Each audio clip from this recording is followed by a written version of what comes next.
La mil y una noche, Farizada, la de sonrisa de rosa, o el perro que habla, el árbol que canta y el agua de oro. He llegado a saber, oh rey afortunado, oh dotado de buenas maneras, que en los días de antaño, hace ya mucho tiempo, pero Dios es el único sabio, había un rey en Persia llamado Khosru-Shah, a quien el retribuidor había dotado de poderío, de juventud y de hermosura, y en cuyo corazón hubo de poner tal sentimiento de la justicia que bajo su reinado el tigre y la cabra marchaban uno al lado de la otra y bebían del mismo arroyo. Y aquel rey, al que le gustaba cerciorarse por sus propios ojos de cuanto pasaba en la ciudad, de su trono, tenía la costumbre de pasearse de noche disfrazado de mercader extranjero en compañía de su visir o de alguno de los dignatarios de su palacio. Una noche, en que daba una vuelta por un barrio de gente pobre, al pasar por cierta callejuela escuchó unas voces jóvenes que se dejaban oír al final de tal calleja. Se acercó con su acompañante a la humilde morada de donde partían las voces, y aplicando un ojo a una rendija de la puerta miró adentro, y divisó sentadas sobre una estera en torno de una luz a tres jóvenes que hablaban después de la comida. Y aquellas tres jóvenes, que parecíanse como pueden parecerse tres hermanas, eran perfectamente hermosas. La más joven era visiblemente y con mucho la más bella. Y decía la primera: mi deseo, puesto que se trata de manifestar un deseo, sería, hermanas mías, llegar a ser la esposa del repostero del sultán. Sí, del cocinero de la repostería del sultán. Porque ya saben ustedes cuánto me gustan los manjares de repostería, todos los postres y esas cosas. Por todos esos admirables y delicados y deliciosos bocaditos de hojaldre que se llaman bocados del sultán. Y para hacerlos a punto no hay como el repostero jefe del sultán. Ay, hermanas mías, qué envidia me tendrían ustedes entonces al ver cómo ese régimen de repostería fina redondearía mis formas con grasa blanca y me embellecería y me afirmaría el color. Porque en esa época las gorditas estaban muy bien vistas. Y decía la segunda: yo, hermanas mías, no soy tan ambiciosa, me contentaría sencillamente con llegar a ser la esposa del cocinero del sultán. ¡Ja! ¡Cómo lo deseo! Eso me permitiría satisfacer mis apetitos reconcentrados en todo el tiempo que llevo anhelando probar tantos manjares extraordinarios que solo en palacios se comen. Especialmente hay, entre otras cosas, ciertas bandejas de cohombros rellenos y cocidos al horno, que son como higos, que nada más con verlos pasar en la cabeza de los que llevan los días de festines dados por el sultán, siento mi corazón lleno de emoción. ¡Oh! Lo que yo comería de ese plato. Sin embargo, no me olvidaría de convidarlas a ustedes alguna vez, si mi esposo el cocinero me lo permitiera, pero creo que no me lo permitiría. Y cuando hubieron manifestado así sus deseos, las dos hermanas se encararon con su hermana menor, que estaba en silencio, y le preguntaron burlándose de ella: ¿y tú, pequeñuela, qué deseas? ¿Y por qué bajas los ojos y no dices nada? Pero no te apures, que nosotras te prometemos, para cuando tengamos los esposos que preferimos, tratar de casarte con algún palafrenero del sultán, esos que cuidan los caballos, o con algún otro dignatario de la misma categoría, a fin de que siempre estés cerca de nosotras. Dale, habla. ¿Qué pensás? Y confusa y ruborizada, la pequeña contestó con una voz dulce como agua de manantial: oh, hermanas mías. Y no pudo decir más.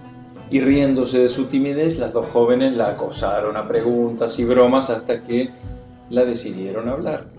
Y sin levantar los ojos, dijo la menor: Oh hermanas mías, yo desearía llegar a ser la esposa de nuestro amo el sultán y le daría una posteridad bendita.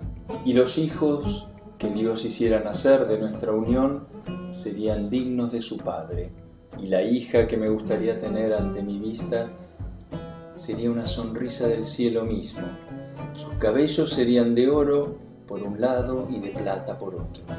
Sus lágrimas cuando llorara serían un gotear de perlas. Sus risas cuando riera serían como dinares de oro tintineantes. Y sus sonrisas cuando solamente sonriera serían otros tantos botones de rosa que abriesen en sus labios.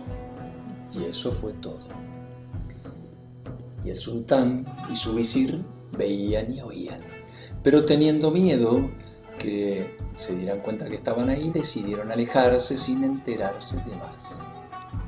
Y en extremo divertido, Khosroo Shah sintió nacer en su alma el prurito de satisfacer los deseos de las tres. Sin comunicar ni por asomo su propósito a su acompañante, le dio orden de que se fijara bien en la casa para ir a ella el día siguiente y traer las tres jóvenes y llevarlas al palacio. Y el visir contestó con el oído y la obediencia, y al día siguiente se apresuró a ejecutar la orden del sultán, llevándole a su presencia a las tres hermanas. El sultán, que estaba sentado en su trono, les hizo con la cabeza y con los ojos una seña de que quería decir: acérquense.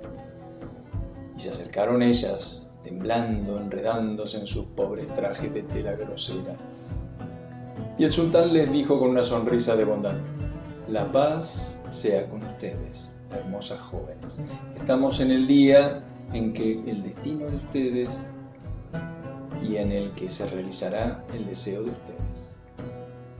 Y conozco el tal deseo, jóvenes, porque nada hay oculto para los reyes. Tú, la primera, verás cumplido tu deseo, y el repostero mayor será tu esposo hoy mismo. Y tú, la segunda, tendrás por esposo a mi cocinero mayor. Y habiendo hablado así, se detuvo el rey y se encaró con la más pequeña, la cual, en extremo emocionada, sentía paralizársele el corazón y estaba a punto de desplomarse en la alfombra, y se levantó sobre ambos pies y, tomándola de la mano, la hizo sentarse junto a él en el lecho del trono, diciéndole: eres la reina, y este palacio es tu palacio, y yo soy tu esposo. Y efectivamente, aquel mismo día se celebraron las bodas de las tres hermanas. Las de la sultana con un esplendor sin precedente, la de la esposa del cocinero y la esposa del repostero con arreglo al ceremonial acostumbrado en matrimonios vulgares. Así es que el corazón de las dos hermanas mayores quedaron penetrados de la envidia y el odio, y desde aquel momento proyectaron la perdición de su hermana pequeña. Sin embargo, tuvieron buen cuidado de no dejar transparentar sus sentimientos en lo más mínimo, y aceptaron con gratitud fingida las muestras de afecto que no cesó de prodigarles su hermana la sultana, quien, en contra de las costumbres reales, las admitía en su intimidad a pesar de su linaje oscuro. Y lejos de sentirse satisfechas de la dicha que Dios les proporcionaba, experimentaban en presencia de su hermana menor las peores torturas del odio y la envidia. Sentimientos horribles, si los hay. De tal suerte pasaron 9 meses, y al cabo de los cuales, con ayuda de Alá, la sultana dio a luz un hijo príncipe, hermoso como el cuarto creciente de la luna nueva, y las dos hermanas mayores, que a petición de la sultana la asistían al parto y actuaban como comadres, lejos de conmoverse por las bondades de su hermana menor para con ellas y por la belleza del recién nacido, encontraron al fin la ocasión que buscaban para destrozar el corazón de la joven madre. Tomaron al niño, mientras la madre aún era presa de los dolores del parto, le pusieron en un cesto de mimbre que escondieron muy pronto y lo reemplazaron con un pequeño perro muerto, que presentaron a todas las mujeres del palacio, haciéndole pasar por el fruto del alumbramiento de la sultana.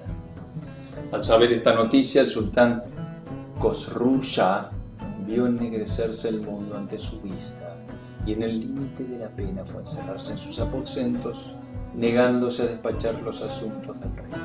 La sultana quedó sumida en la aflicción y sintió que su alma, humillada, y su corazón estaba destrozado. En cuanto al recién nacido, lo abandonaron sus tías en el cesto de la corriente del agua del canal que pasaba al pie del palacio, y quiso la suerte que el intendente de los jardines del sultán, que se paseaba a lo largo del canal, divisase el cesto que flotaba en el agua, y lo atrajo al borde del canal con ayuda de una azada, y lo examinó y descubrió al hermoso niño, y experimentó igual asombro que el de la hija del faraón al ver a Moisés en los cañaverales. Y ahí que hacía largos años que estaba casado el intendente de los jardines y anhelaba tener un hijo, 2 o 3 niños que bendijeran a su creador, pero hasta entonces no fueron tomados en consideración por el Altísimo sus deseos, hijos de su esposa, y sufrían ambos con el estéril aislamiento en el que tenían que vivir. Así es que cuando el intendente de los jardines descubrió aquel niño, la belleza sin par, el cesto y en el límite de la alegría corrió hasta el final del jardín en donde estaba su casa, entró en el aposento de su mujer y le dijo con voz emocionada: «La paz sea contigo, oh hija de mi tío. Aquí el don que nos hace el generoso en este día bendito. Sea este niño que te traigo nuestro hijo. Como hijo es el destino». Le contó cómo lo había encontrado flotando en un cesto sobre el agua del canal y le afirmó que Dios era quien lo guiaba, premiando por fin de esta manera la constancia de sus súplicas y de sus rezos, porque Dios siempre da crédito a los rezos. Y la esposa del intendente de los jardines tomó el niño y lo tomó como hijo. Gloria a Dios, que ha llevado al seno de las mujeres estériles el sentimiento de la maternidad, como ha infundido en el corazón de las gallinas desgraciadas el deseo de posar hasta la vida. En este momento de su narración, Sherezada vio aparecer la mañana y se cayó de la cama. Y cuando llegó la noche 775, ella dijo: «Gloria a Dios, que ha llevado al seno de las mujeres estériles el sentimiento de la maternidad, como ha infundido en el corazón de las desgraciadas el deseo de apoyar tan fieles». Y aquí que al año siguiente, la pobre madre, privada tan enteramente de fruto su fecundidad, parió, con permiso de Dios, otro hijo más hermoso que el anterior. Pero rápidamente las 2 hermanas que guiaban el parto, con ojos llenos de interés por fuera y de odio por dentro, y sin tener para su hermana y el recién nacido más piedad que la primera vez, se apoderaron del niño escondidas, lo echaron al canal en un cesto, como habían hecho con el mayor, y exhibieron por todo el palacio un pequeño gato, proclamando que acababa de parirlo la sultana. La consternación entre los corazones y sin duda alguna al límite de la vergüenza, el sultán se había dejado llevar de la rabia y el furor si no practicase en su alma la virtud de la humildad ante los decretos de la insondable justicia. Y la sultana quedó sumida en la mayor amargura y desolación de su corazón, lloró todas las lágrimas de los dolores. Pero viendo al niño, Dios, que cuida el destino de todos los pequeños, le puso la vista del intendente, que se paseaba a orillas del canal, y como la primera vez el intendente lo sacó de las aguas y se lo llevó a su esposa, que lo quiso como si fuera su propio hijo y lo crió con los mismos cuidados que al primero. Y aquí que al fin de que no se fueran frustrados siempre los deseos de sus creyentes, Dios puso la fecundidad en el vientre de la sultana, que parió una tercera vez, pero entonces dio a luz una princesa. Y Las dos hermanas, cuyo odio, lejos de saciarse, pues las había hecho proyectar la perdición irremisible de su hermana menor, hicieron sufrir a la niña el mismo trato, que fue recogida por el intendente de corazón compasivo, como los dos príncipes hermanos suyos, con los cuales se crió y educó y se vio atendida. Pero aquella vez, cuando las dos hermanas, después de realizado su proyecto, exhibieron en lugar de la niña recién nacida una pequeña rata ciega, el sultán, a pesar de toda su magnanimidad, no pudo contenerse por más tiempo y exclamó: Dios maldice mi raza por culpa de la mujer con quien me he casado. Escogí un monstruo por grande, por madre de mi posteridad. Solo la muerte podrá librar de era mi morada. Y pronunció la sentencia de muerte de la sultana y mandó a su portaalfanje que cumpliera su misión. Pero cuando vio bañada en lágrimas ante él y presa de un dolor sin límites a la que su corazón había amado, el sultán sintió que se apoderaban de él una gran piedad. Y volviendo la cabeza ordenó que la alejaran y la encerraran para el resto de sus días en una mazmorra lo más lejos del palacio. Y dejó de verla desde aquel momento, abandonándola a sus lágrimas.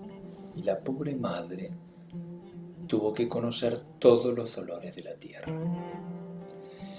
Y las dos hermanas gozaron todas las alegrías del odio satisfecho, pudieron saborear sin amargura en adelante los manjares y repostería que confeccionaban sus esposos. Pasaron los días y los años con igual rapidez sobre la cabeza de los inocentes que sobre la cabeza de los culpables, llevando a unos y a otros lo que le tenía deparado el destino. Y aquí que cuando llegaron a la adolescencia, los tres hijos adoptivos del intendente de los jardines se convirtieron en un deslumbramiento de los ojos y se llamaban el mayor Farid, el segundo Farús y la niña Farizada. Y era Farizada una sonrisa del cielo mismo. Sus cabellos eran de oro por un lado y de plata por otro. Sus lágrimas cuando lloraba eran un gotear de perlas. Sus risas cuando reía eran dinares de oro tintineantes y sus sonrisas botones de rosa abriéndose en sus labios bermejos rojos.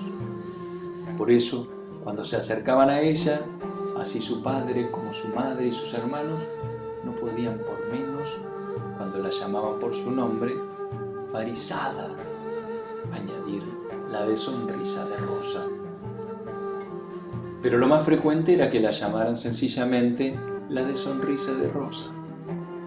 Y todos se maravillaban de su sonrisa, de su sabiduría, de su amabilidad, de su destreza en los ejercicios cuando montaba a caballo para acompañar a sus hermanos en la casa, tirar con el arco y lanzar la barra o la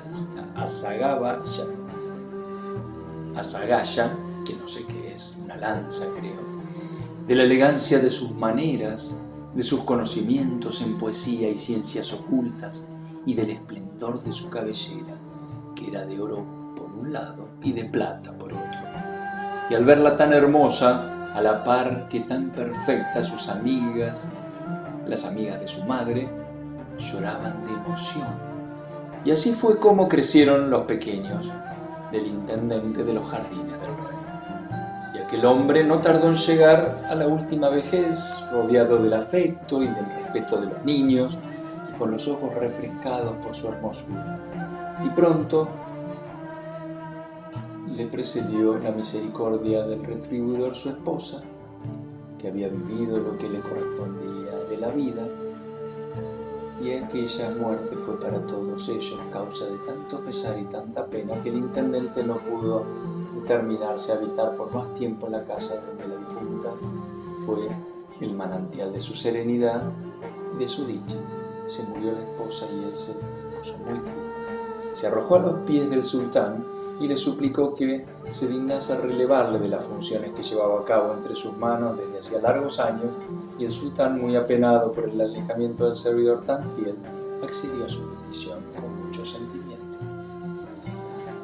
Y no lo dejó partir hasta que hubo hecho don de un magnífico dominio próximo a la ciudad, con grandes dependencias, de tierras laborables, de bosques y praderas, con un palacio ricamente amueblado, con un jardín de arte perfecto trazado por el propio intendente, y con un parque de vasta extensión, cercado por altas murallas y poblado con pájaros de todos los colores y animales salvajes y domésticos. Y allá se fue aquel hombre de bien a vivir retirado con sus hijos adoptivos. Y allá, rodeado de sus cuidados afectuosos, terminó en la paz de su Señor. Dios lo tenga en su compasión. Y sus hijos adoptivos lo lloraron como jamás se lloró a un padre alguno. Y se llevó con él, bajo la piedra que no se abre, el secreto del nacimiento de los niños, el cual, por otra parte, solo estaba enterado a medias. Y en aquel dominio maravilloso continuaron viviendo los dos adolescentes en compañía de su hermana menor. Y como se les había olvidado, se les había hecho observar los principios de la honradez y la sencillez, no tenían otro anhelo ni otra ambición que continuar durante toda su existencia viviendo en aquella unión perfecta en medio de aquella existencia tranquila. Farid y Farús, los jóvenes, iban de caza con frecuencia a los bosques y praderas que se juntaban sus domingos. Farizada, la de la sonrisa de rosa, le gustaba sobre todo recorrer sus jardines. Y un día, cuando se disponía a ir allá, como tenía por costumbre, fueron sus esclavas a decirle que una buena vieja de rostro señalado por la bendición solicitaba la merced de descansar 1 hora o 2 a la sombra de aquellos hermosos jardines. Y Farizada, cuyo corazón era tan compasivo como hermosa su alma y bello su rostro, quiso recibir por sí misma a la buena vieja. Y le ofreció de comer y beber, y le presentó una fuente de porcelana con hermosas frutas, reposterías, confituras secas y confituras en su jugo. Al natural serían, duraznos al natural por ahí. Tras de lo cual la llevó a sus jardines, sabedora de que siempre es provechoso hacer compañía a las personas de experiencia y oír las palabras que dicta la sabiduría de la gente vieja. Y se pasearon juntas por los jardines, y Farizada, la de la sonrisa de rosa, ayudaba a andar a la buena vieja. Y llegadas que fueron ambas al árbol más hermoso de los jardines, Farizada le dijo que se sentara a la sombra de aquel hermoso árbol. Y en el transcurso de la conversación, la vieja le acabó de preguntarle a la vieja qué le parecía el sitio en que estaba y si lo encontraba de su agrado. Entonces, después de reflexionar 1 hora de tiempo, la vieja levantó la cabeza y le contestó: en verdad, mi señora, que me he pasado la vida recorriendo las tierras de Alá, o sea, de Dios, a lo ancho y a lo largo, y nunca descansé en un sitio más delicioso. Pero, oh señora mía, ya que eres única en la tierra como la luna y el sol lo son en el cielo, quisiera que tuvieses en este hermoso jardín, a fin de que también fuese único en su especie, las 3 cosas incomparables que le faltan. Y Farizada, la de sonrisa de rosa, quedó extremadamente asombrada al saber que a su jardín le faltaban 3 cosas incomparables. Y dijo la vieja: por favor, mi buena madre, date prisa y dime, para que yo lo sepa, ¿cuáles son esas 3 cosas incomparables que ignoro? Y contestó la vieja: oh mi señora, para corresponder a la hospitalidad que me acabas de dar, con corazón tan compasivo para una vieja desconocida, te voy a revelar la existencia de esas 3 cosas. Y se calló un instante todavía. Luego dijo: tienes que saber entonces, oh señora mía, que si en estos jardines se hallara la primera de esas 3 cosas incomparables, vendrían a mirarla todos los pájaros de estos jardines, y al verla cantarían a coro, porque ruiseñores, pinzones, alondras y currucas, jilgueros y tórtolas, oh señora mía, todas las especies infinitas de pájaros reconocerían la supremacía de su hermosura. Y es, oh señora mía, Buldul el azar, Buldul el azar, el pájaro que habla. Si tuvieras en tus jardines la segunda de estas cosas incomparables, oh mi señora, la brisa que hace cantar a los árboles de estos jardines se detendría para escucharla. Los laúdes y las arpas y las guitarras de estas moradas verían romperse sus cuerdas, porque la brisa que hace cantar a los árboles de los jardines, los laúdes y las arpas y las guitarras, oh señora mía, reconocen la supremacía de su hermosura, y es el árbol que canta, pues ni la brisa de los árboles, oh mi señora, ni los laúdes, ni las arpas, ni las guitarras producen una armonía comparable al concierto de las 1000 bocas invisibles que hay en las hojas del árbol que canta. Y si tuvieras en tus jardines la tercera de estas cosas incomparables, oh señora mía, todas las aguas de estos jardines tendrían un rumoroso curso y la contemplarían, porque detendrían su rumoroso curso y la contemplarían, porque todas las aguas, las de la tierra, las de los mares, las de los jardines, reconocen la supremacía de su hermosura, y es el agua color de oro. Pues sí, en un estanque vacío, oh mi señora, se vierte solamente una gota de esa agua, se hincha y crece multiplicándose en surtidores de oro y no cesa de brotar y caer sin que el estanque se desborde nunca. Y con esa agua, toda de oro y transparente como el topacio transparente, es con la que gusta de aplacar su sed, Buldul el azar, el pájaro que habla, y en esa agua toda de oro y tan fresca como fresco es el topacio, es en la que le gustan remojarse las 1000 bocas invisibles del árbol de hojas cantarinas. Y en ese momento de su narración, Sherazada vio aparecer la mañana y se cayó discreta. Y cuando llegó la noche 776, ella dijo: las 1000 hojas invisibles del árbol de las hojas cantarinas. Y tras de hablar así, añadió la vieja: oh mi señora, oh princesa, si tuvieras en tus jardines esas cosas maravillosas, exaltarían tu belleza, oh propietaria de una cabellera de esplendor. Paisada, la de sonrisa de rosa, o oído estas palabras de la vieja, exclamó: oh rostro de bendición, madre mía, cuán admirable es todo eso, pero no me has dicho en qué lugar se hallan esas 3 cosas incomparables. Contestó la vieja incorporándose para marcharse. Oh mi señora, esas 3 maravillas dignas de tus ojos se encuentran en los parajes situados hacia los confines de la isla. Y el camino que allá conduce pasa precisamente por detrás de este palacio que habitas. Si quieres, entonces, envía allí a alguno para que te las busque. No tienes más que decirle que sigue ese camino durante 20 días y al 20º día pregunte al primer transeúnte con quien se encuentre dónde están el pájaro que habla, el árbol que canta y el agua color de oro. Y el transeúnte no dejará de informarle acerca del particular. Y pluquiera a Alá remunerar tu alma generosa con la posesión de estas cosas creadas para tu belleza. Saludo, oh bienhechora, oh bendita. Tras de hablar así, la vieja se envolvió en sus velos y se retiró murmurando bendiciones, bendiciones. Ya había desaparecido la vieja cuando, Parizada, vuelta del ensueño en que tenía sumida la revelación de aquellas cosas extraordinarias, quiso llamarla de nuevo y correr en pos de ella para pedirle informes más precisos acerca del lugar que las encubría o de los medios para llegar allí.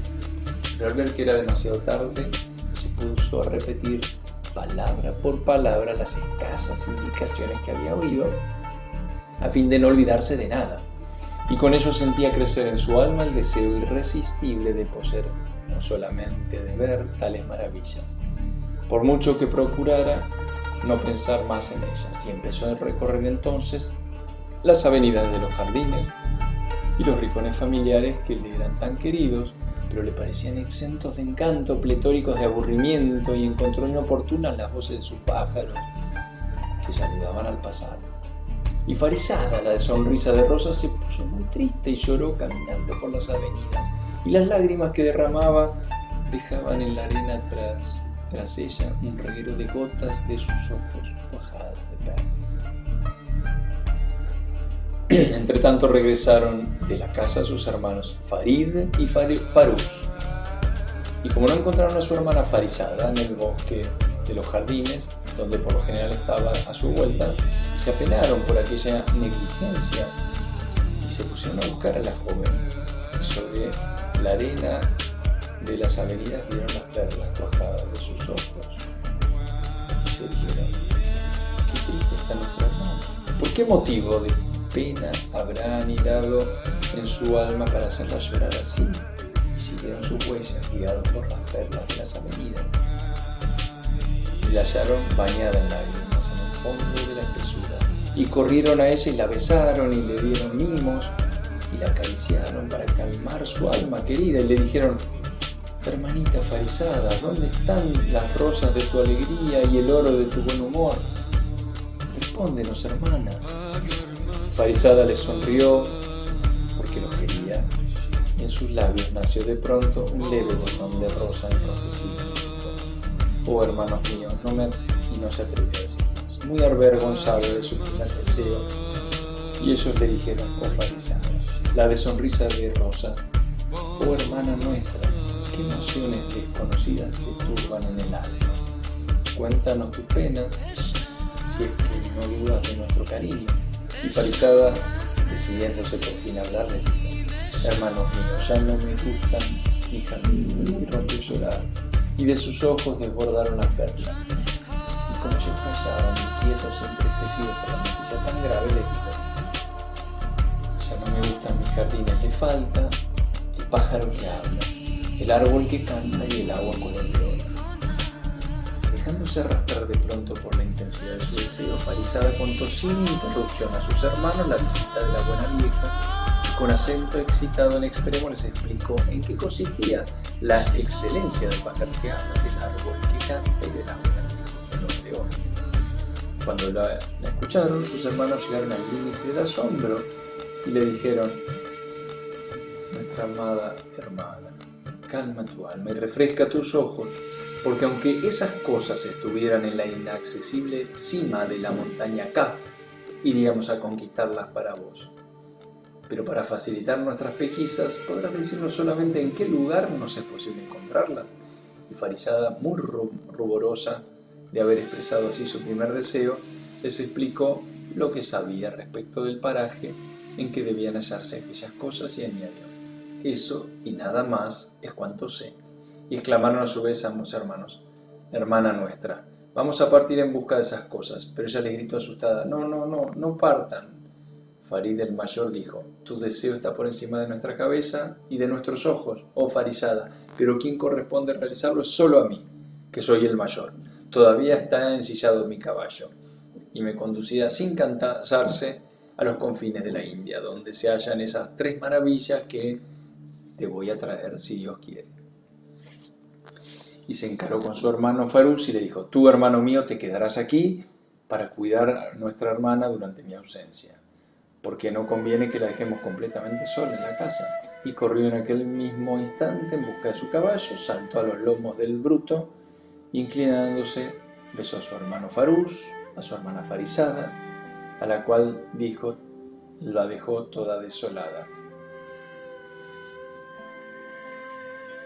Oh hermano mayor, dijo, por favor, abandona ese viaje lleno de peligros, bájate del caballo. Antes que sufrir con tu ausencia, prefiero no ver ni poseer nunca el pájaro que habla, el árbol que canta y el agua color de oro. Pero Farid le dijo volviéndose a besar, hermana mía, desecha tus temores, pues mi ausencia no será larga, y con ayuda de Dios no me ocurrirá ningún contratiempo ni nada enfadoso en este viaje.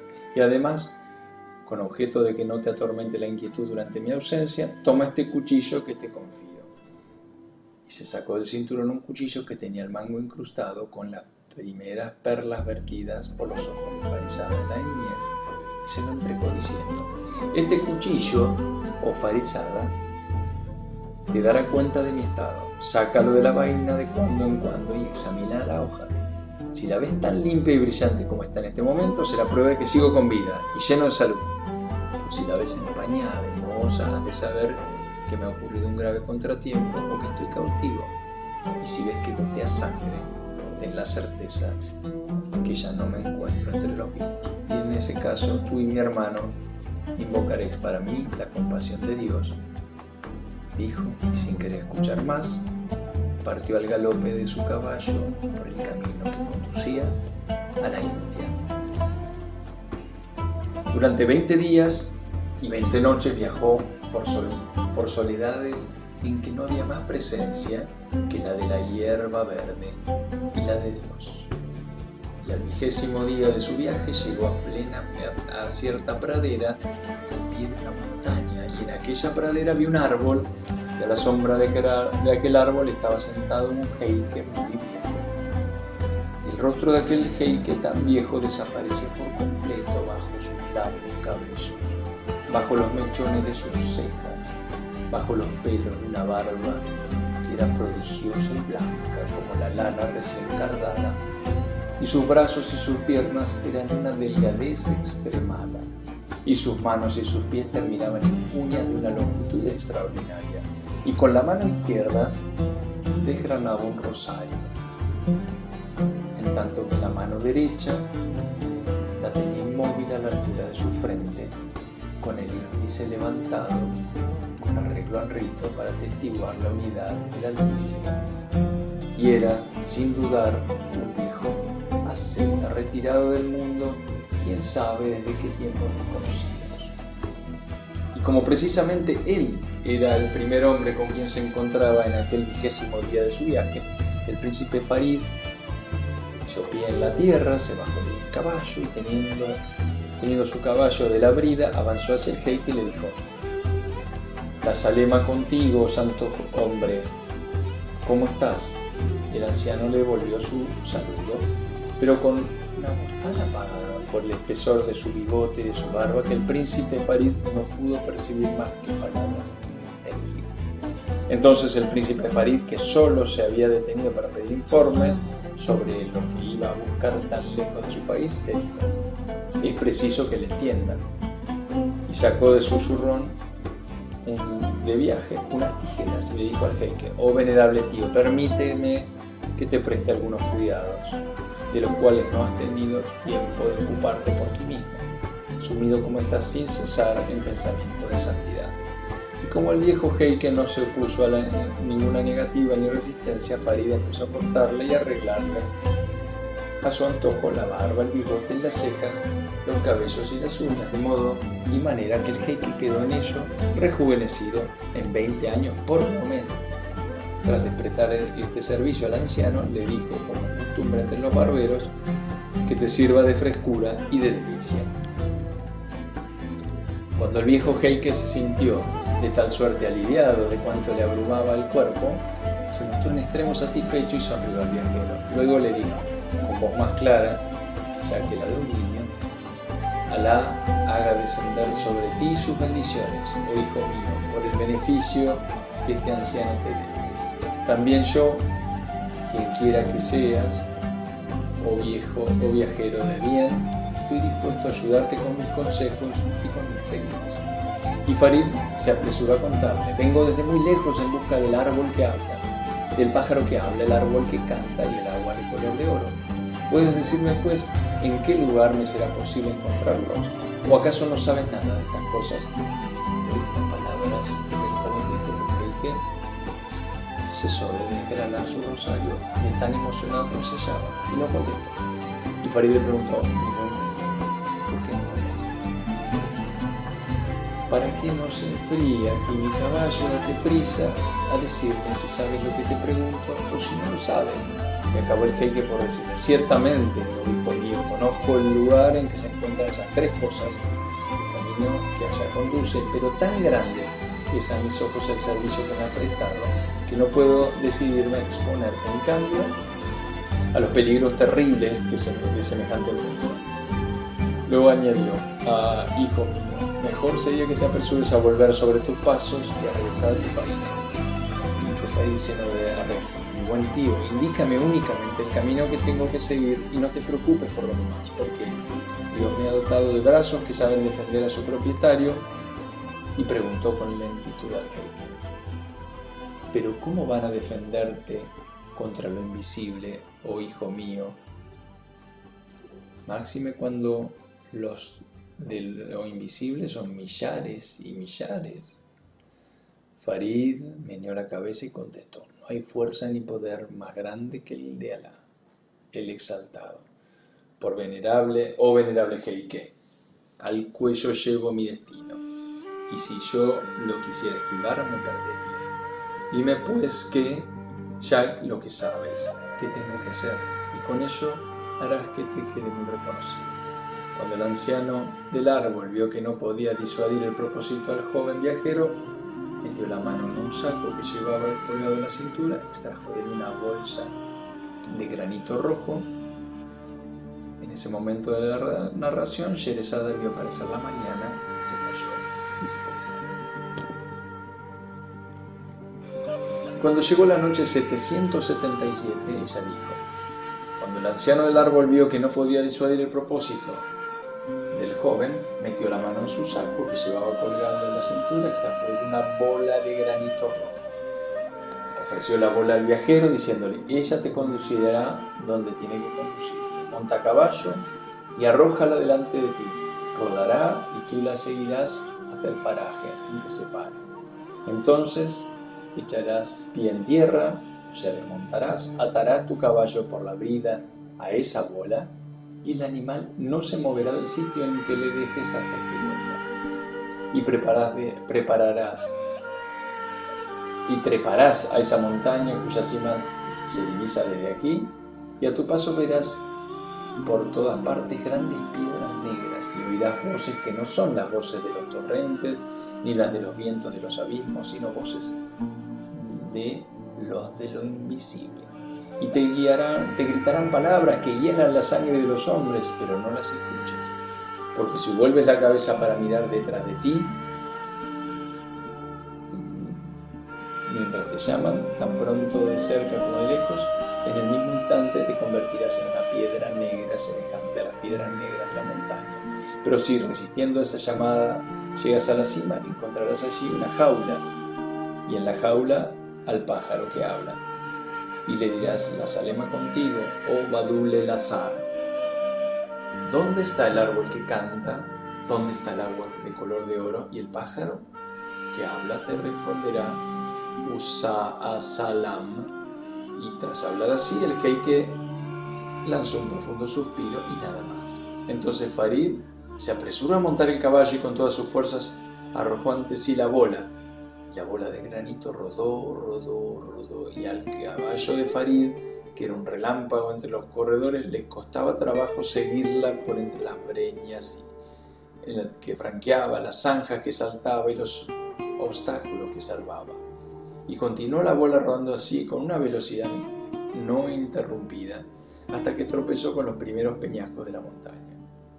Entonces, ahí sí se detuvo, y el príncipe Farid se bajó del caballo, se apeó del caballo, enrolló la brida en la bola de granito, y el caballo se inmovilizó sobre sus cuatro patas y ni se meneó más que si estuviese clavado al suelo. Al punto el príncipe Farid comenzó a escalar la montaña y en un principio no oyó nada, pero a medida que iba subiendo veía cubrirse el suelo de bloques de basalto negro que semejaban figuras humanas petrificadas, y no sabía que eran los cuerpos de los jóvenes señores que le precedieron en aquellos lugares de desolación. Y de pronto dejóse oír entre las rocas un grito, cual jamás en su vida había oído el príncipe, y que fue seguido por otros gritos, a derecha y izquierda, que nada tenían de humano, y no eran aullidos de los vientos salvajes de las soledades, ni mugidos de las aguas de los torrentes, ni el ruido de cataratas que se despeñan en los abismos, porque eran las voces de lo invisible. Y decían unas: ¿qué quieres? Y otras: deténganlo, mátenlo. Y decían otras: empújenlo, tírenlo, Se burlaban de él, otras gritando, ¡Uy, uy, uy, joven, joven, joven! Pero el príncipe Farid continuó subiendo constantemente, sin dejarse engañar por aquellas voces.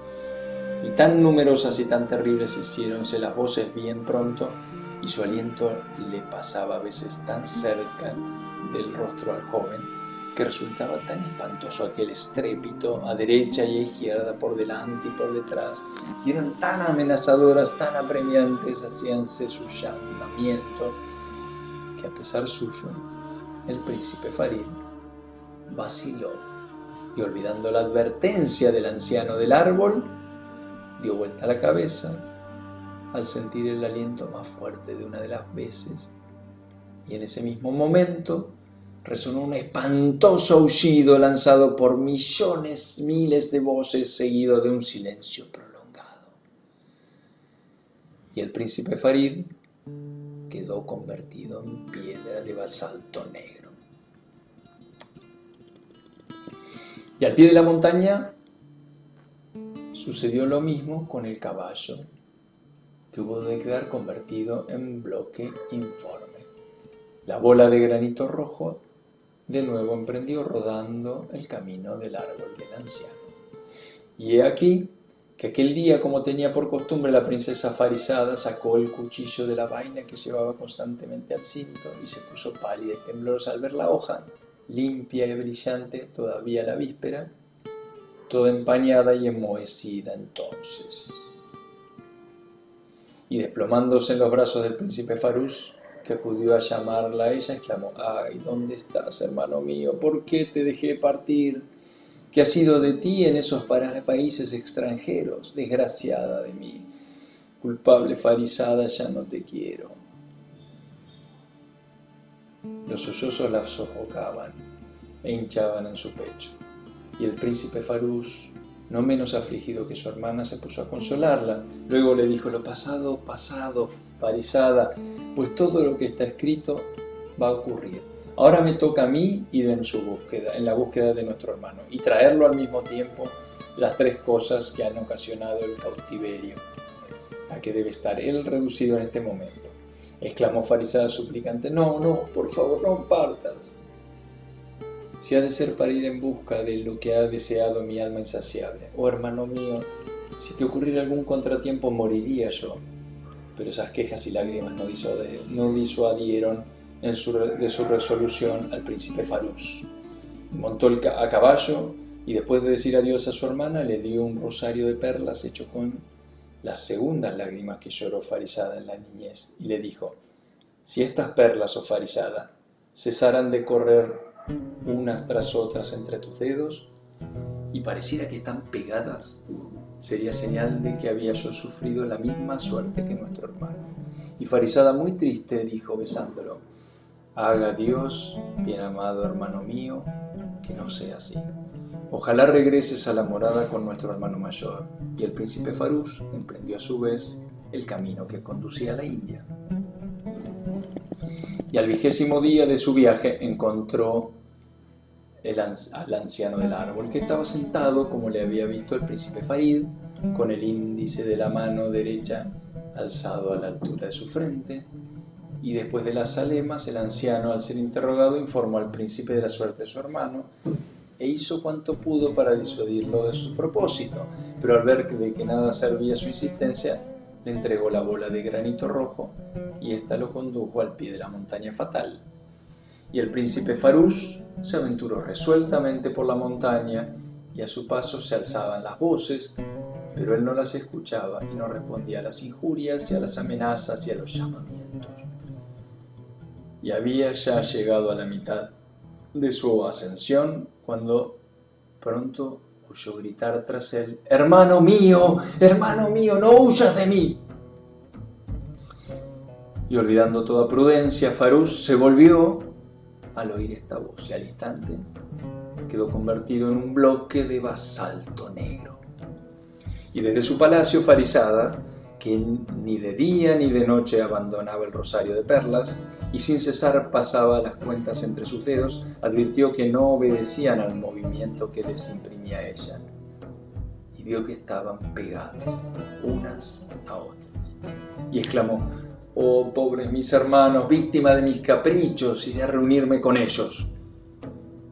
Y reconcentró en sí misma todo su dolor y, sin perder el tiempo en lamentaciones inútiles, se disfrazó de caballero, se armó, se equipó y partió a caballo, emprendiendo igual camino que sus hermanos. Al 20º día se encontró con el viejo Heike sentado debajo del árbol al borde del camino, y lo saludó con respeto y le dijo: «Oh santo anciano, padre mío, ¿no has visto pasar con intervalos de 20 días a 2 señores jóvenes hermosos que buscaban el pájaro que habla, el árbol que canta y el agua color de oro?» Y el anciano contestó: «Oh mi hermosa Farisada, de sonrisa de rosa, los he visto y les mostré el camino. Pero ay, los han detenido en su empresa, los de lo invisible, como antes que a ellos les sucedió a tantos otros señores». Al ver que el santo hombre la llamaba por su nombre, Farisada llegó al límite de la perplejidad y el anciano le dijo: «Oh dueña del esplendor, ¿no te engañaron quienes te han hablado de las 3 cosas incomparables, en cuya busca vinieron tantos príncipes y señores? Pero no te han dicho los peligros que hay que arrostrar para intentar una aventura tan singular como la que tú persigues?» Y le hizo saber a Farisada todo lo que se exponía al ir en busca de sus hermanos y de las 3 maravillas. Y Farisada dijo: «Oh santo hombre, mi alma interior está toda turbada por tus palabras, porque es muy asustadiza. Pero ¿cómo voy a retroceder si se trata de encontrar a mis hermanos? Oh santo hombre, escucha el ruego de una hermana amante e indícame los medios para librarlos del encanto». Entonces el viejo Heike le contestó: «Oh Farisada, hija del rey, he aquí la bola de granito que te pondrá sobre su pista, pero no podrás librarlos hasta que te hayas apoderado de las 3 maravillas. Y ya que expones tu alma solo a causa del amor de tus hermanos, y no impulsada por el deseo de conquistar lo imposible será esclavo tuyo. Porque has de saber que ninguno entre los hijos de los hombres puede resistir al llamamiento de las voces de lo invisible. Por eso, para vencer a lo invisible hay que prevenirse de maña contra ello, pues la fuerza es suya, y la maña de los hijos de los hombres vencerá a todas las fuerzas de lo invisible». Cuando hubo hablado así, el anciano del árbol entregó la bola de granito rojo a Farisada, luego sacó del cinturón una bolita de lana, una madeja de lana, y dijo: «Con esta ligera vedija de lana, oh Farisada, vencerás todos los de lo invisible». Y añadió: «Inclina hacia mí la gloria de tu cabeza». Y Farisada se inclinó hacia el anciano, su cabeza con cabellos de oro por un lado y de plata por otro. Y dijo el anciano: «Con esta ligero bolita de lana triunfe la hija de los hombres de las fuerzas de los que están en los aires, en todas las emboscadas del invisible». Y partiendo en 2 la bolita de lana, metió a Farisada cada mechoncito en una oreja y con la mano le hizo seña de partir. Farisada dejó al anciano y arrojó con ímpetu la bola en dirección de la montaña, con las orejas tapadas por las bolitas de lana. Y cuando hubo llegado a las primeras rocas, echando los pies en tierra, avanzó hacia la altura, y a su paso las voces se alzaban entre los bloques de basalto negro con una algarabía espantosa, pero ella apenas oía un vago rumor sin entender ninguna palabra y sin percibir ningún llamamiento, y por consiguiente no experimentaba ningún temor. Y subió sin detenerse, aun cuando era muy delicada, y sus pies no habían hollado nunca más que la fina arena de las avenidas. Y llegó sin desfallecer hasta la cima de la montaña, y en medio de la explanada que había en la cumbre advirtió delante de ella una jaula de oro sobre un pedestal de oro, y vio en la jaula al pájaro que habla. Y Farisada se dirigió hacia él y echó mano a la jaula exclamando: «Pájaro, pájaro, ya te tengo, ya te tengo». y no te escaparás. Y al propio tiempo se quitó, arrojándolo lejos de sí, los tapones de lana inútiles en ese momento que le habían hecho sorda a los llamamientos de las amenazas de lo invisible, porque ya habían muerto todas las voces de lo invisible y dormía la montaña en un gran silencio. Y del seno de aquel gran silencio, en la transparente sonoridad,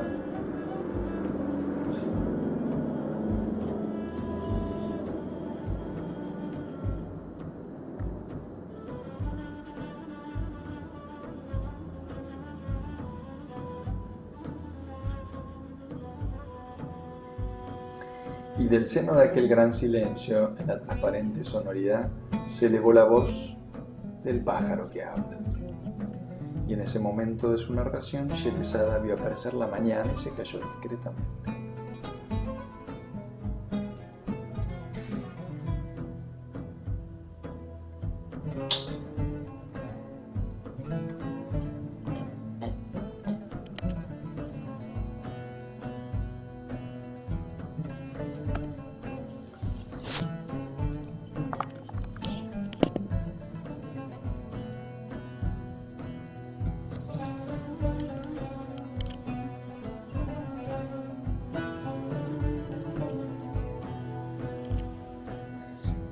Cuando llegó la noche 779, ella le dijo, y del seno de aquel gran silencio y en la transparente sonoridad se elevó la voz del pájaro que habla, y con todas las armonías que atesoraba en sí, decía cantando en su lengua de pájaro. ¿Cómo, oh Farizada, Farizada, la de la sonrisa de rosa? Ah, cómo podéis tener ganas, oh noche, los ojos de escapar. Ah, oh noche, yo sé, mejor que tú, ¿quién eres, Farizada, Farizada? Ah, los ojos, oh noche, los ojos, mejor que tú yo sé quién eres, Farizada, Farizada, Farizada, tu esclavo soy yo, tu esclavo fiel, Farizada, Farizada. Y así cantó, oh laúdes, el pájaro que habla. Y Farizada, entusiasmada hasta el límite del entusiasmo, olvidó con ello sus penas y fatigas, y tomando la palabra al milagroso pájaro que acababa de declararse su esclavo, se apresuró a decirle, oh Buldul el azar, oh maravilla del aire, si eres mi esclavo, demuéstramelo. Para responder cantó Buldul. Farizada, para responder cantó Buldul. Farizada, ordena, porque oírte, para mí es obedecer. Entonces Farizada le dijo que tenía que pedirle varias cosas, y empezó por rogarle que primero le indicara dónde se encontraba el árbol que canta. Y Buldul dijo, con sus cánticos, que se dirigiera a la otra vertiente de la montaña, y Farizada se dirigió a la vertiente opuesta a la que había practicado y vio en medio de aquella vertiente un árbol tan inmenso que hubiera podido su sombra cobijar todo un ejército. Y se asombró ella con toda su alma y no supo cómo tenía que arreglarse para desarraigar y llevarse al árbol. Y Buldul, que veía su perplejidad, le expresó cantando que no tenía necesidad de echar un árbol añoso, sino que bastaba con cortar una pequeña rama y plantarla en donde le pareciera, viéndola al punto, echar raíces y convertirse en un árbol tan frondoso como el que Farizada se dirigió hacia el árbol y oyó el canto que se exhalaba de él. Comprendió que se hallaba en presencia del árbol que tocaba, porque ni la brisa, ni los jardines de Persia, ni los laúdes indios, ni las arpas de Siria, ni las guitarras de Egipto produjeron jamás una armonía comparable al concierto de 1000 bocas invisibles que habitaban sobre el árbol música. Y cuando Farizada, repuesta ya del entusiasmo en que se había subido aquella música, tomó una rama del árbol que canta y regresó al lado de Buldul. Y le rogó que le indicara dónde estaba el agua de color de oro. Y el pájaro que habla le dijo que se dirigiera hacia occidente y fuera a mirar detrás de la roca azul que veía allí. Farisada se dirigió hacia occidente y vio una roca turquesa tenue, y echó a andar por aquel lado, y detrás de la roca de turquesa tenue vio surgir un minúsculo arroyito semejante al oro fusionado, derretido, y aquella agua toda de oro del arroyuelo emanando por la roca de turquesa era más admirable todavía por ser transparente y fresca como el agua misma de los topacios. En la roca, dentro de una cavidad, había una ánfora de cristal, y Farisada tomó la ánfora, la llenó del agua espléndida y regresó al lado de Bulbul con el ánfora de cristal al hombro y en la mano la rama cantarina. Y así fue como Farisada, la de sonrisa de rosa, poseyó las tres cosas incomparables. Y dijo Bulbul: «Oh, el más hermoso, todavía me queda por hacerte un ruego. Y para que accedieras a él, vine desde tan lejos en busca tuya». Y como el pájaro la invitó a hablar, ella dijo con voz temblorosa: «Mis hermanos, Bulbul, mis hermanos». Cuando Bulbul oyó estas palabras se mostró muy preocupado porque sabía que no le era posible luchar con los de lo invisible y sus encantamientos. Incluso él estaba siempre sometido a ellos, pero pronto pensó que, puesto que la suerte había hecho triunfar a la princesa, podía en adelante sin temor servirla con exclusión de sus antiguos amos. Y en respuesta cantó: con gotas, del agua del ánfora de cristal, oh Farisada, con gotas, riega, oh rosa, riega, oh rosa, con gotas, oh Farisada.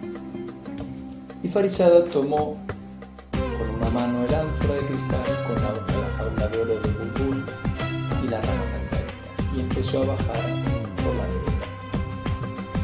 En cuanto encontraba una piedra de basalto negro, la rociaba con unas gotas de algodón de oro, y la piedra tomaba vida y se convertía en un hombre. Y como no dejó pasar ninguna sin hacer lo propio, retiró de tal suerte a sus hermanos. Y Farid y Farús, liberados así, corrieron a besar a su hermana, y todos los señores a quienes ella había sacado de sus sueños de piedra fueron a besarle la mano, y se declararon esclavos suyos. Y bajaron a la llanura todos juntos, y de nuevo montaron sus caballos para Farisada, también libró de su encantamiento con unas gotitas de agua color negro.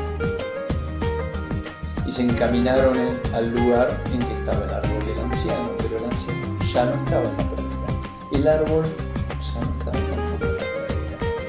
Como Farisada lo interrogó, contestó Bulbul con voz, y se tornó grave de pronto: ¿para qué quieres ver otra vez al anciano, oh Farisada?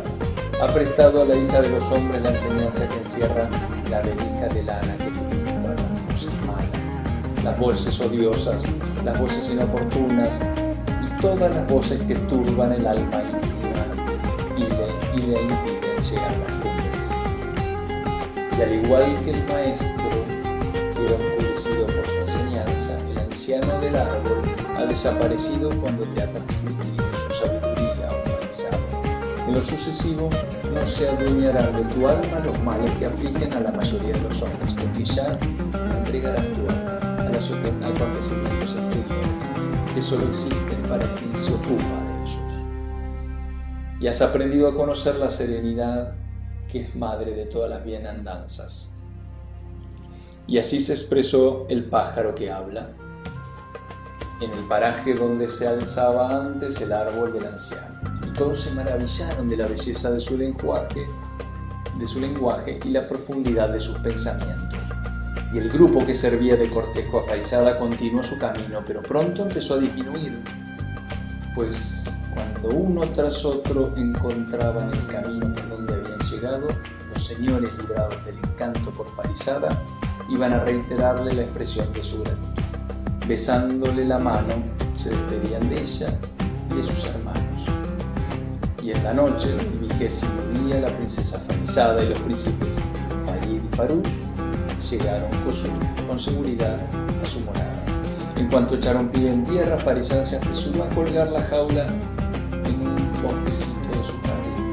Lo bien Bulbul hubo lanzado la primera nota de voz, todos los pájaros venían a mirarlo, y al verlo lo saludaron a todos, porque ruiseñores, pinzones, alondras y currucas, jilgueros y tórtolas, y todas las especies infinitas de pájaros que habitaban en los jardines, reconocieron al instante la supremacía de su hermosura. Y en voz alta y en voz baja, a manera de almenas, acompañaron a su orquero aquellas creaciones. Y siempre que daba fin a un trino bien hecho, manifestaba su entusiasmo con aclamaciones llenas de armonía en el lenguaje del cielo.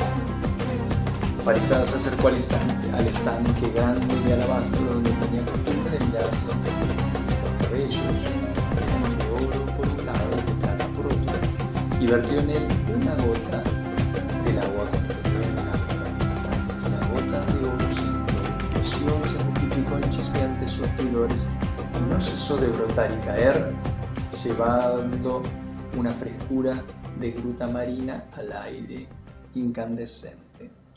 Y con sus propias manos plantó Farizada la rama del árbol que canta, y al punto echó raíces la rama.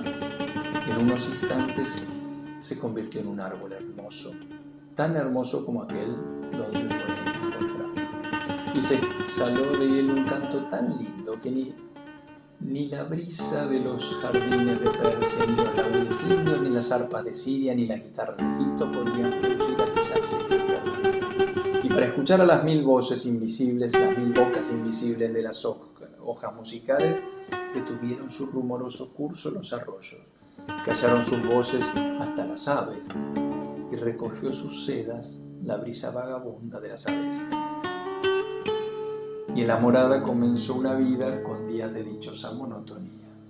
Y Farizada reanudó sus paseos por los jardines, deteniéndose largas horas a charlar con el pájaro que habla, y a escuchar al árbol que canta, y a mirar al agua color de oro. Y Farid y Farúj se entregaron a sus partidas de caza y a sus cabalgatas. Pero un día, en la selva, al pasar por una vereda tan estrecha que no pudieron separarse a tiempo, ambos hermanos se encontraron con el sultán que estaba cazando. Y en ese momento de su narración, Sherezada vio aparecer la mañana y cayó discretamente.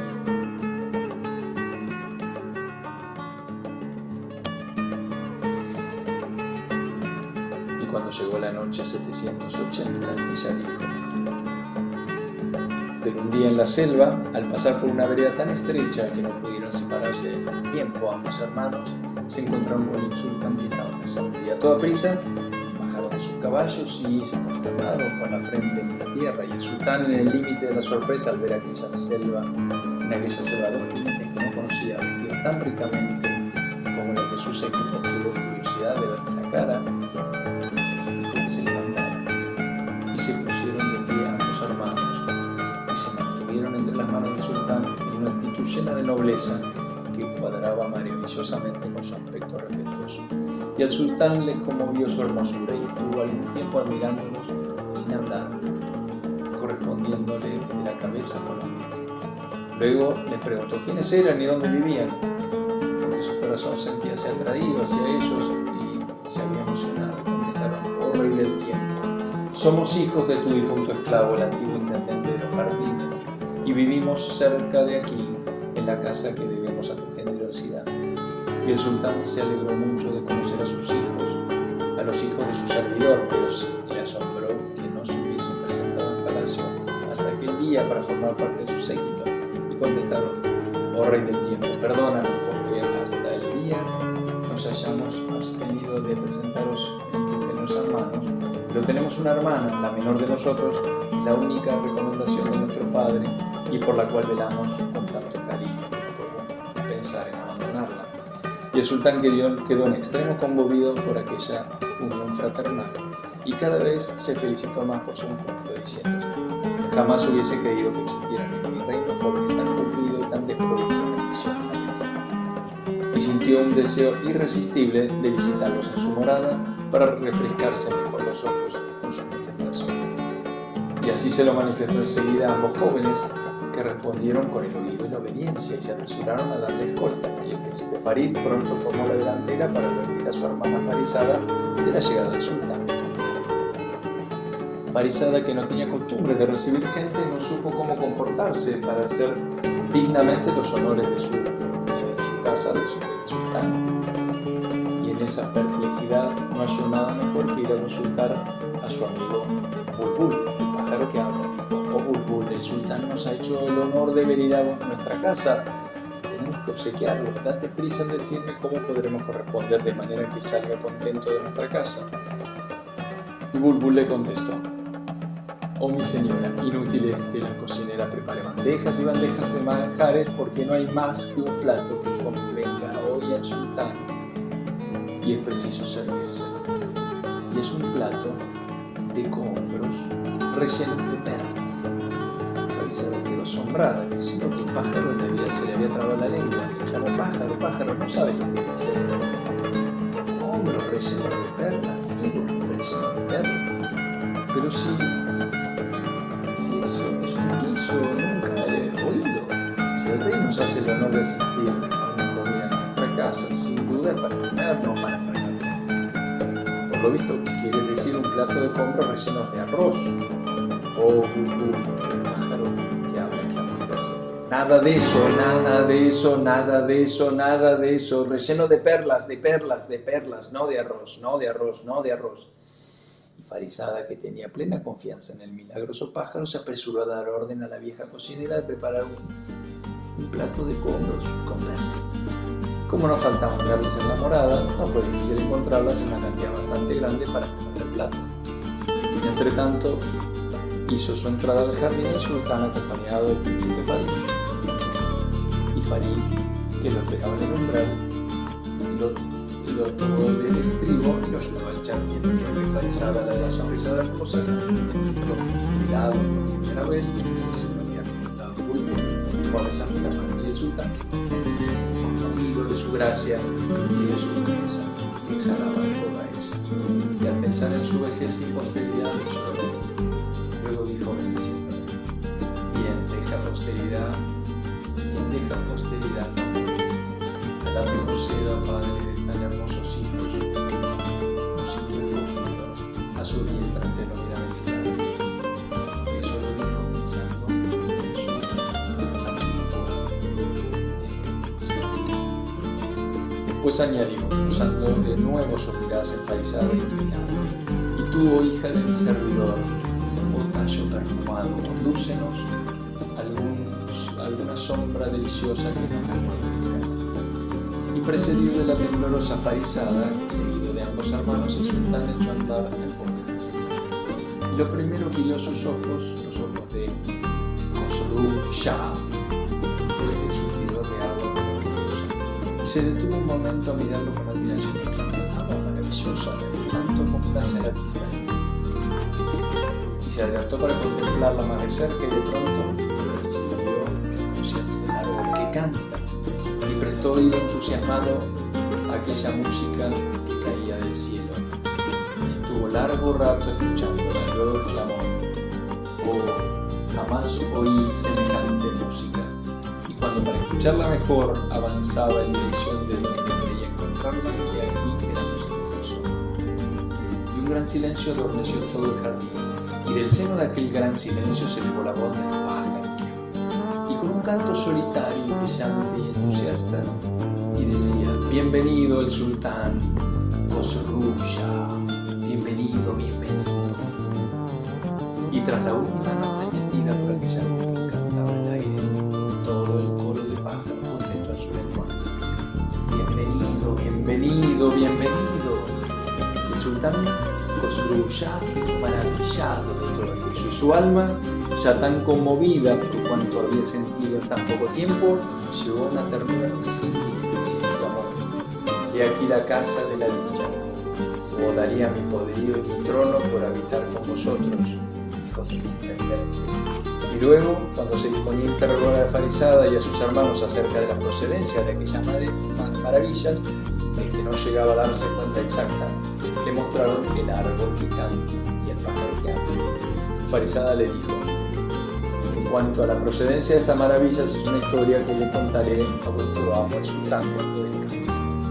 E invitó al sultán a sentarse bajo el bosquecito mismo que servía de cobijo a Bulbul, y a donde acababan de servir la comida en una bandeja grande. Y el sultán se sentó bajo el boscaje en el sitio de honor. Y en un plato de oro le ofrecieron los hombros abundantes. El sultán, a quien por cierto le gustaban mucho los rellenos, cuando los vio en el plato por sí misma, en el plato que por sí misma le ofrecía Farisada, se emocionó con aquella atención que no esperaba, pero no tardó en llegar al límite del asombro al ver que en vez de estar relleno con corriente, con arroz, o albóndigas, los hombros estaban con perlas. Y dijo Farisada y a sus hermanos: vida mía, qué novedad en el condimento de los hombros. ¿Y desde cuándo reemplazan las perlas al arroz o a las albóndigas? Y ya estaba Farisada a punto de soltar el plato y huir llena de confusión, cuando el pájaro que habla, levantando la voz, llamó al sultán por su nombre, diciéndole: oh amo nuestro, Khosrou Shah. El sultán alzó la cabeza hacia el pájaro, que continuó con voz grave: oh amo nuestro, Khosrou Shah. ¿Y desde cuándo pueden convertirse en animales al nacer los hijos de un sultán de Persia? Si antaño, oh rey del tiempo, creíste cosa tan increíble, no tienes derecho a asombrarte de cosa tan sencilla como la de hoy. Luego añadió: acuérdate, oh amo nuestro, de las palabras que hace 20 años oíste una noche en cierta morada humilde. Si las olvidaste, oh amo nuestro, permite al esclavo de Farisada que te las repita. Y con voz semejante a la dulce habla de las vírgenes, el pájaro dijo: oh hermanas mías, cuando yo sea la esposa del sultán, le daré una posteridad bendita, porque los hijos que hará nacer de nuestra unión serán de todo punto dignos de su padre.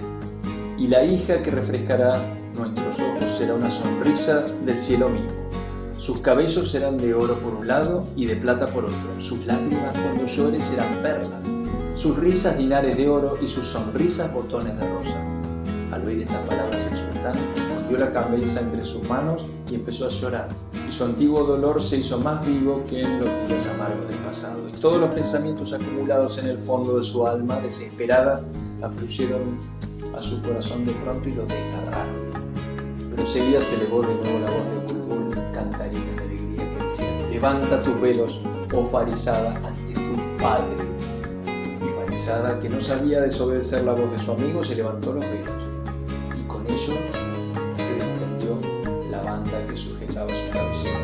El sultán, al ver aquello, se incorporó con los brazos en alto, dando un grito horrible, y le gritó la voz de Bulbul: es tu hija, oh rey. Que por un lado eran de oro los cabellos de la joven, y por otro lado, y en sus párpados había 2 perlas, y su boca un botón de rosa. Y en el mismo momento miró el rey a sus hermanos, que eran hermosos, y se reconoció en ellos, y les gritó en voz la voz de Bulbul: son tus hijos, oh rey. Y mientras el sultán Khosrou Shah permanecía aún inmóvil de emoción, el pájaro que habla le contó rápidamente, así como a sus hijos, su verdadera historia desde el principio al fin, sin olvidar ningún detalle, pero no hay ninguna utilidad en repetirla. Y antes de que se acabara su relato, el sultán y sus hijos, unidos unos en brazos de otros, mezclábanse a sus lágrimas con sus besos. Lores a Alá, el magno, el insondable, que reúne después de separar. Cuando se repusieron un poco de su emoción, el sultán dijo: oh hijos míos, vamos a toda prisa en busca de vuestra madre. Pero, oh oyentes míos, renunciemos a describir lo que pasó cuando la pobre madre, que vivía solitaria en el fondo de su mazmorra, volvió a ver a su esposo el sultán y se reconoció madre de Farisada, la de sonrisa de rosa, y de sus hermanos los 2 pobres elementos. sea dadas las gracias a Alá por cuya bondad infinita y cuya justicia que no defrauda nunca. Alá que hizo morir de rabia en el día del triunfo a las dos llamas envidiosas y que deparó las más prolongadas delicias a la vida llena de dicha al rey Khosrow Shah y a su esposa la sultana, y al hermoso príncipe Farid, al hermoso príncipe Faruk y a la hermosa princesa Parizada, hasta que llegó la separadora de amigos y la destructora de sociedades, y gloria a aquel que en su eternidad no conoce la mudanza. Es esta la maravillosa historia de Farizada, la de sonrisa de rosa, pero Dios es más sabio.